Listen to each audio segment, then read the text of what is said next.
So the purpose of this video is to talk about how to make a closing and what the purpose of a closing is in a PSI session or PSI lesson plan. And as you can see right off the bat, I have highlighted the row for the closing part of this table in this nice salmon pinkish color.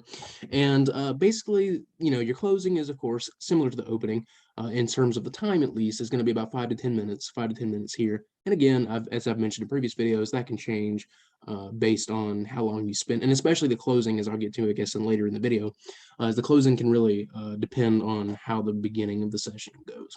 So what is the purpose of a closing? A closing is basically to bring everything home.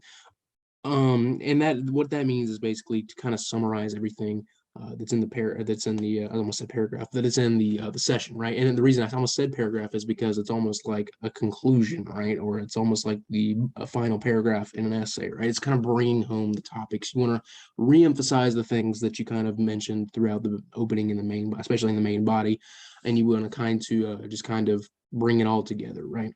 And I think two main things that you want to do here is do just that, right? Kind of summarize everything and maybe have a problem or a couple based on whatever it is discipline that you're doing PSI for, and you kind of want to make sure your closing kind of maybe asks a few questions that kind of summarize what you learned, or you can do things like one particular activity that I like to do, which I guess I'll go on more specifically in another video, is predicting what the next lecture is going to be about to help students kind of get prepared for whatever is going to be next in class. And that's a good one because it just kind of helps students get ahead, and it kind of helps students stay on track and rather than getting behind, which is always a good thing. And basically your closing is kind of just, it is what it is. It's something that, again, may seem like the opening where it's just kind of like, you kind of want to glance over that, but a closing is important because it's important to kind of get students to be like, okay, this is why I was here, and this is why maybe it'd be helpful to come again, or whatever it may be. But as I was kind of hinting towards at the beginning of the video, a closing, it oftentimes, when it comes to the time that you have for a closing, can be tough, because I know a lot of times from particular experience that the main body in my PSI sessions can oftentimes run long, and that might leave you little to no time for the closing.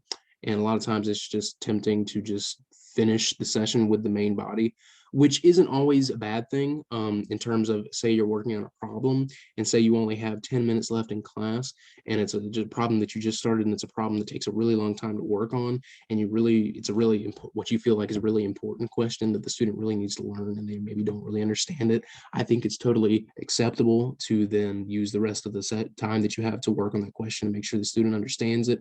But it's also important to make sure that you keep a good pace, right? Because it's easy at the beginning of the session in the opening to kind of be like, okay, I've started off with a good amount of time. I've used 5 or so minutes. And then when you get in the main body, you're like, okay, I'm on good track. And all of a sudden you look back at the clock and you have, less than 5 minutes left in the session. So it's easy to lose track of time in terms of like how long you're spending on particular sections. And so that's why it's important to make sure that you use the right amount of time for the closing, because it's not, mandatory, right? You don't have to have a closing, but they're useful, right? They're there for a reason. So it's always good to have one. And again, I'll go over kind of the different learning activities and collaborative learning strategies that you can use for closing. And I know particularly for me, the collaborative learning strategies can be just a number of things. It can be clusters or anything like that, or it can just be turn over partner, et cetera, et cetera. It can be a number of different things. And yeah, and I guess while I'm here, I guess I'll go ahead and talk about the solutions to problems rather than making another video for that, because there's not much to that.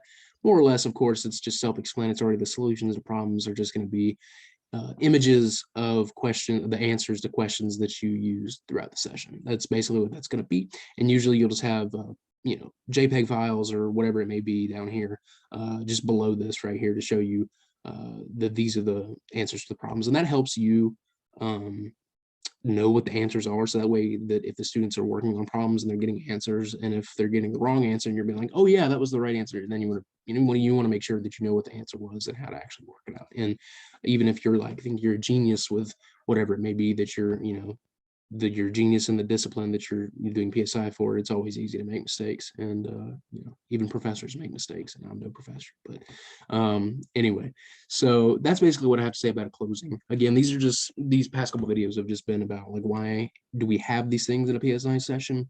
I'll get into more specific things later, and that's basically all I have to say. So thanks for listening, and stay tuned for more videos. Thank you.